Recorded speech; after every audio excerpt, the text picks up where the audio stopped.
Assalamualaikum warahmatullahi wabarakatuh. Salam sejahtera untuk kita semua. Yang terhormat Bapak Ibu, Asesor PTPS. Perkenalkan, nama saya Pratita Budi Utami. Saya sehari-hari dosen di Program Studi Manajemen Sumber Daya Perairan Universitas Tanjung Pura. Kepakaran saya di bidang ekonomi lautan. Video ini saya ajukan sebagai salah satu syarat pemenuhan PDD, UKT, PT dalam pelaksanaan Tridharma Perguruan Tinggi Instrumen Pendidikan untuk Sertifikasi Dosen Gelombang 1 2026.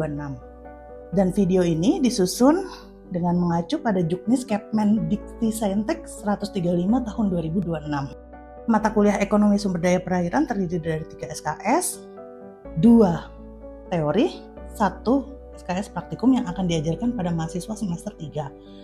Deskripsi mata kuliah ini adalah mempelajari tentang berbagai konsep dasar ekonomi dan permasalahan ekonomi sumber daya seperti kelangkaan sumber daya alam berdasarkan kegiatan ekstraksinya, hak kepemilikan, kegagalan pasar, sumber daya sebagai input produksi, dan mata kuliah ini juga menggunakan ekonomi mikro neoklasik dalam mengkalkulasi nilai barang dan jasa yang dihasilkan sumber daya secara teori nilai dengan menggunakan konsep economics.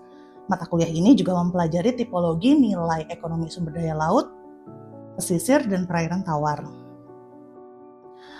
Capaian pembelajaran mata kuliah ini adalah mahasiswa mampu untuk mengidentifikasi sumber daya air, biodiversitas, perikanan, ekosistem, lingkungan, dan kawasan perairan. Capaian pembelajaran tersebut dibagi ke dalam 3 CPNK. Yang pertama yaitu mahasiswa mampu mengingat dan memahami ekonomi dasar dan ekonomi mikro. CPNK kedua, mahasiswa mampu menganalisis dan meyakini fondasi dan manfaat ekonomi sumber daya. CPNK 3, mahasiswa mampu melaksanakan perhitungan monetisasi sumber daya. Adapun sub CPNK dari mata kuliah ini terdapat 8 item. Yang pertama, mahasiswa belajar untuk mengurai fenomena kelangkaan sumber daya serta upaya yang dilakukan untuk mengatasi kelangkaan tersebut. Tahap kedua, mahasiswa diajak untuk menganalisis dan mengkoreksi keputusan pengambilan kebijakan dalam mengurai permasalahan kelangkaan sumber daya. Sub CPNK ketiga, mahasiswa akan menjelaskan dan memahami kegiatan ekstraksi sumber daya yang dilakukan dengan tujuan kesejahteraan masyarakat, khususnya subsektor perikanan. Di dalamnya terdapat beberapa bagian seperti kurva keseimbangan, preferensi pasar, efek pemberian subsidi, kegagalan pasar, eksternalitas, rantai ekonomi, indikator keberlanjutan ekonomi sumber daya, dan lain sebagainya. Pada sub CPNK 4, mahasiswa akan belajar menganalisis dan meyakini dasar, manfaat, dan peran ekonomi sumber daya dalam pengelolaan konteks perairan tawar, pesisir, dan pulau-pulau kecil. Sub CPNK 5, mahasiswa akan menggali, menyelidiki, dan menganalisis value sumber daya baik yang langsung maupun yang tak langsung. Sub CPNK 4, mahasiswa akan menilai dan melakukan perhitungan tipologi teknik valuasi penilaian sumber daya pada ekosistem pesisir dan pulau-pulau kecil serta ekosistem perairan darat. Sub CPNK 7, mahasiswa akan belajar menganalisis dan menilai serta meniru perhitungan ekonomi pencemaran melalui teknik valuasi penilaian sumber daya pada ekosistem pesisir dan pulau-pulau kecil serta ekosistem perairan darat. Sub CPNK 8, mahasiswa memahami pengantar neraca sumber daya laut. Bahan kajian materi pembelajaran dalam mata kuliah ini terdiri dari 9, yaitu pertama, pengantar ekonomi sumber daya dan pemanfaatan sumber daya. Kedua, fenomena kelangkaan sumber daya dan upaya mengatasi kelangkaannya. Ketiga, kebijakan pemerintah dalam berbagai pemanfaatan sumber daya perairan. Keempat, identifikasi barang publik, hak kepemilikan, eksternalitas, pemanfaatan sumber daya, subsidi, kurva keseimbangan, dan rantai ekonomi pada pemanfaatan kegiatan sumber daya subsektor perikanan. Yang kelima, fondasi ekonomi mikro, valuasi ekonomi. Yang keenam, konektivitas, kegiatan ekonomi dalam pemanfaatan sumber daya dalam nilai guna langsung dan nilai guna tak langsung. 7. Konsep, tipologi, dan metode nilai ekonomi sumber daya pada ekosistem perairan tawar serta pesisir dan pulau-pulau kecil. 8. Valuasi ekonomi dan penilaian kerusakan sumber daya. Dan terakhir, neraca aset sumber daya kelautan dan peran ekonomi sumber daya. materi pembelajaran ke-8 akan dipilih pada video selanjutnya. Pustaka utama yang digunakan dalam mata kuliah ini terdiri dari 4, yaitu ekonomi perikanan, ekonomi sumber daya alam dan lingkungan, valuasi ekonomi penilaian kerusakan sumber daya dan lingkungan, dan yang terakhir analisis resiko dan keberlangsungan lingkungan. Selain referensi utama ini, terdapat beberapa referensi pendukung lainnya seperti berikut ini. Proses pembelajaran mata kuliah ini akan disampaikan dengan menggunakan Delivery, Interaction, and Assessment Method. Penyampaian mata kuliah ini dilakukan dengan menggunakan slide PPT yang mengacu pada RPS dan di dalamnya mengusung contextual teaching and learning. Interaksi, jalinan komunikasi timbal balik antara dosen dan mahasiswa itu dilakukan selama proses pembelajaran. Kemudian terkait dengan assessment dengan mengacu pada pedoman akademik Fakultas Pertanian terbaru, penilaian yang berkaitan dengan partisipasi aktif selama perkuliahan mahasiswa akan diberikan bobot sebesar 10%. Kemudian untuk penyelesaian studi, kasus, kuis minimal sebanyak 2 kali, dan 1 kali tugas struktur lainnya sepanjang perkuliahan dilaksanakan itu akan diberikan bobot sebesar 20%, UTS 30%, dan ujian akhir semester 40%. Demikian pengenalan mata kuliah ekonomi sumber daya perairan. Saya berharap mata kuliah ini bisa memberikan wawasan lebih luas dan dalam terhadap mahasiswa sebagai optimalisasi pemanfaatan jasa sumber daya. Berikut merupakan sesi pembelajaran ke-9 yang masuk dalam CPMK 3 dengan topik valuasi ekonomi. Oke, selamat siang semuanya. Siang. Assalamualaikum warahmatullahi wabarakatuh. Setelah UTS dan kita berganti dosen dan kita masuk ke materi baru di valuasi ekonomi gitu ya. Sebentar saya topik hari ini valuasi ekonomi, dan kenapa ada valuasi ekonomi? Ini kan diturunkan dari RPS ya. Jadi kalau dilihat dari RPS, di sini ada satu capaian namanya capaian pembelajaran mata kuliah. Jadi capaian pembelajaran mata kuliah ini yang sebetulnya harus dicapai setiap mahasiswa ketika materi ini disampaikan.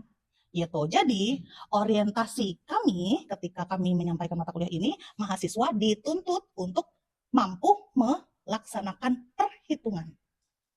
Jadi selama nanti dari pertemuan hari ini sampai pertemuan berikutnya nanti akan banyak hitungan-hitungan tentang monetisasi sumber daya, dan mahasiswa itu harus wajib bisa dan melaksanakan perhitungan itu. Capaiannya itu, dan itu sebenarnya indikator yang harus keluar di soal UAS. Seperti itu. Dan CPMK ini diturunkan ke sub CPMK, dan di sini mahasiswa lagi-lagi dituntut untuk menggali. Kalau menggali berarti kan memperdalam ya. Jadi kalau yang diajarin hanya setingkat ini, berarti dia harus ngegali lagi nih. Deep dive lebih dalam tentang valuasi ekonomi. Kalau udah digali, diselidiki. Kalau diselidiki berarti kira-kira modalnya hanya cuma dari materi ini aja nggak? Kan tidak kan? Berarti kan kalian harus banyak browsing atau bisa tanya dengan seniornya segala macam. Nah, yang jelas itu diselidiki. Kemudian setelah itu semua ada lagi harus menganalisis. Jadi subcapaiannya ketika mahasiswa yang bisa menggali, menyelidiki dan menganalisis, baru di situ mahasiswa ini lulus untuk menguasai subcapaian di mata kuliah ini. Itu tendensinya. Nah, makanya ini kenapa disampaikan di awal pembelajaran supaya kalian siap-siap. Gitu. Pernah dikenalkan sama ini? Ekosistem? Ekosistem mangrove. Kalau ekosistem mangrove keluar kayak gini, gambar aja. Apa sih yang ada di isi kepala kalian yang terlintas? Habitat. Banyak ikan. Banyak baka. Banyak apa? Banyak pohonnya. Yang terlintas pertama kali ketika ngelihat begini, bentuk ini gitu. Hutan. Tempat melindungi daratan. Oke, berarti itu yang kepikiran. Udah hatam kan mata kuliah yang tentang mangrove? Udah hatam kan? Saya udah hatam gitu. Makanya ini saya buka lagi. Tapi ketika bentuk gambarnya seperti ini, terus saya mau masukkan unsur ekonomi, berarti gambar ini bisa jadi apa ya? Dimasukkan unsur ekonomi kira-kira. Ekonomi tadi apa aja? Uang segala macam bla bla bla itu kan ketika dimasukkan ke gambar seperti ini, kira-kira ini menghasilkan apa aja? Oke, dia nyerap karbon. Uang itu tahap keduanya. Jadi kayak domino effect. Jadi ada satu, ada dua, ada tiga. Nah, uang itu yang terakhir. Tapi setelah setelah dia bentuknya mangrove, dia mengeluarkan apa dulu nih gitu. Nah, tadi oksigen. Di rumah mau bilang oksigen kan? Oke, tadi dia udah sebut satu, nyerap karbon. Dua, menghasilkan oksigen. Nah, itu produknya dia.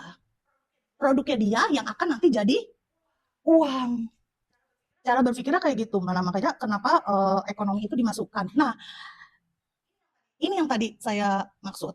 Jadi ketika tadi di apa namanya disebut dia bisa menghasilkan oksigen.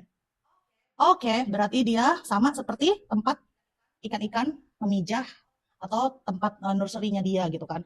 Sama. Tapi ketika misalnya mangrove-nya menghasilkan kepiting atau mangrove-nya menghasilkan ikan, berarti tendensi yang dua ini mangrove-nya menghasilkan barang. Kalau yang tadi tempat asuhan, tempat anakan, menghasilkan oksigen, itu baru jasa. Nah, ketika dua item ini udah keluar, teridentifikasi dari ekosistem mangrove, baru jadinya uang yang tadi diomongin. Uang.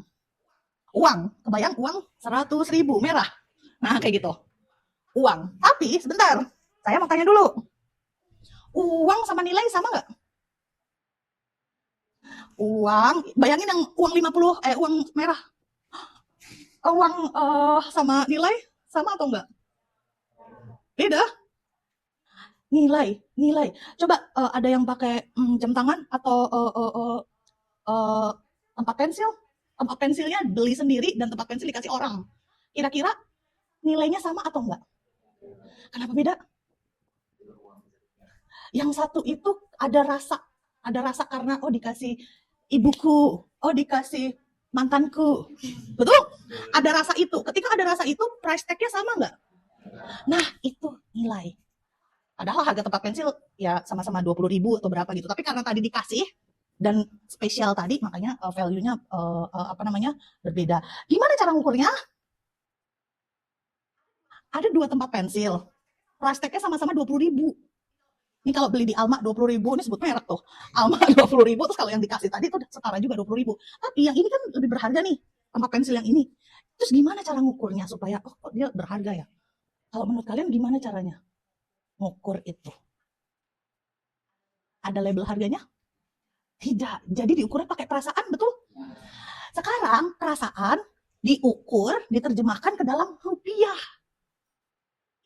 Itu cara mainnya. Jadi perasaan yang tadi itu sama-sama nih produknya, barangnya sama, atau misalnya kepitingnya sama. Kepitingnya sama, jenis kepitingnya sama. Tapi kepiting yang satu datangnya dari Papua. Prestis dong. Nah, itu dia prestis, harga prestis tadi itu yang diukur. Makanya di sini apa namanya? Di sini mengukur itu.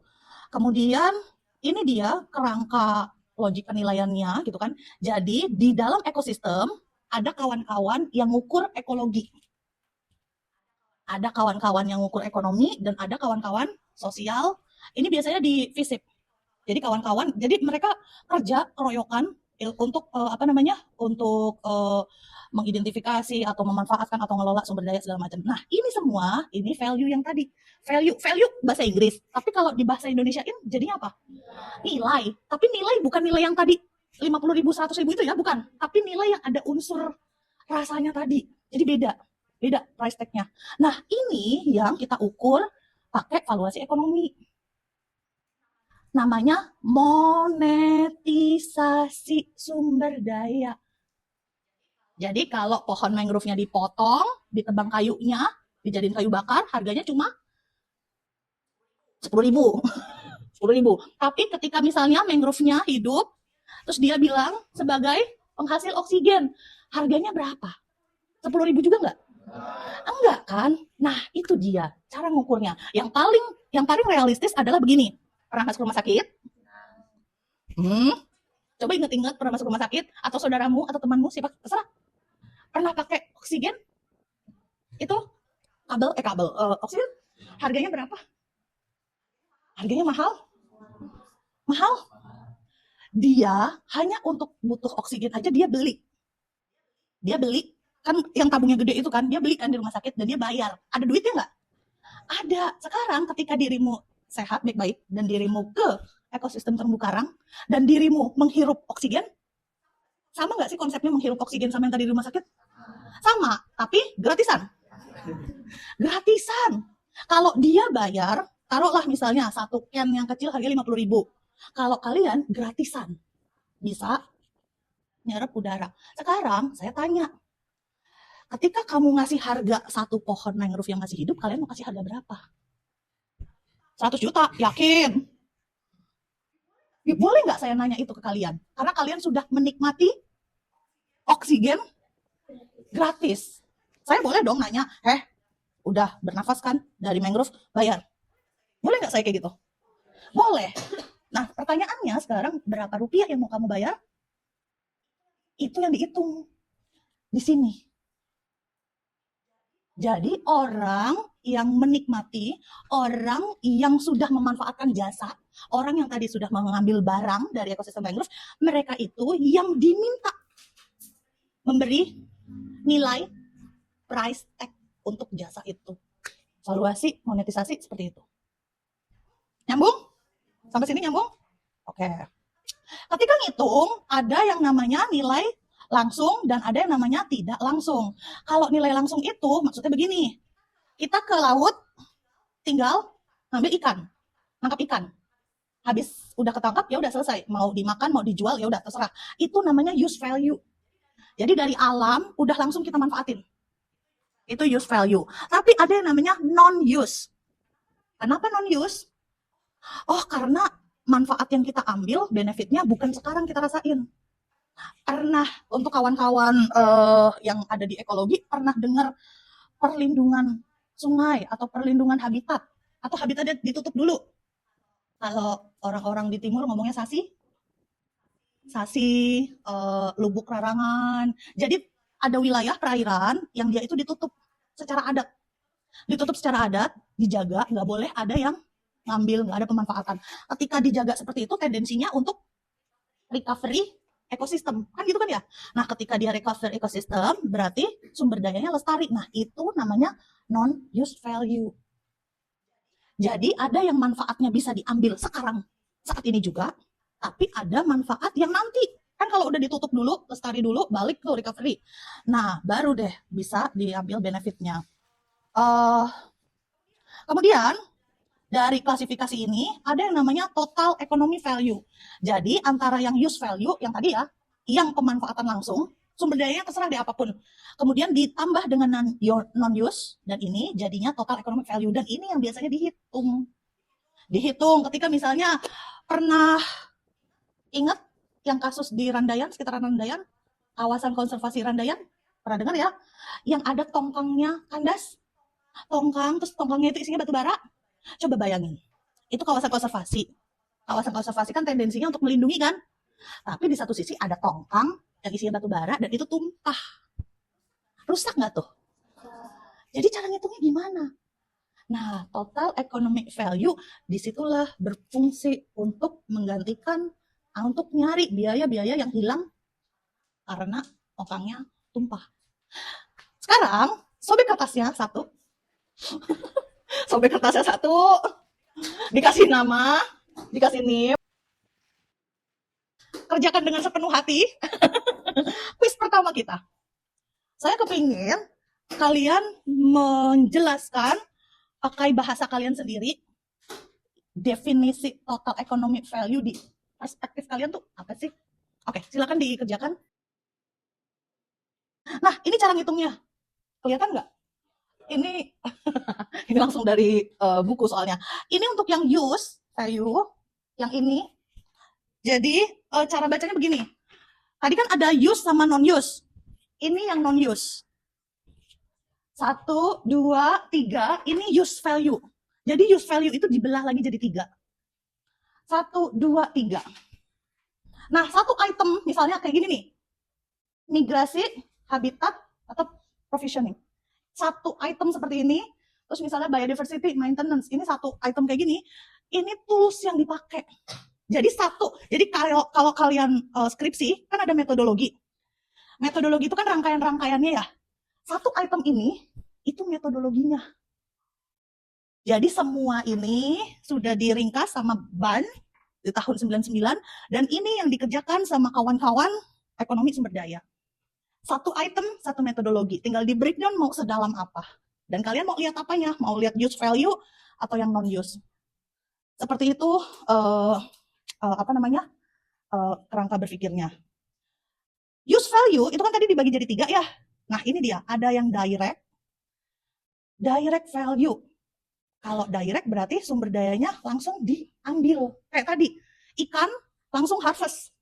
Kan langsung kita celup fishing gear-nya, langsung tarik, langsung dapat ikan. Itu namanya direct value. Kalau yang non-direct berarti sumber dayanya dimanfaatkan tapi tidak langsung dan dia orientasinya berkelanjutan. Ada yang namanya option. Option bahasa Indonesianya apa? Pilih. Kalau pilih berarti ada 2 skenario. Ada skenario A, ada skenario B. Jadi option value itu adalah sumber dayanya itu bisa dimanfaatkan di masa datang atau pada waktu tertentu. Misalnya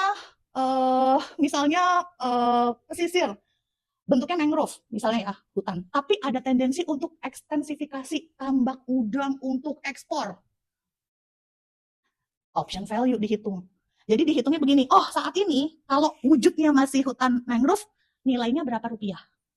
Berapa rupiah? Tapi misalnya tahun depan dia berubah jadi tambak, nilainya berapa rupiah? Nah, itu option.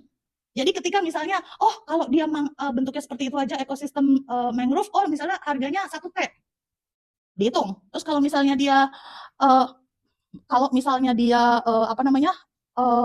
sudah jadi tambak dan udah beroperasi dan udah ada produksi segala macam, oh nilainya kan berarti tinggi nih misalnya, jadi 2 T. Nah, tinggal option itu seperti itu.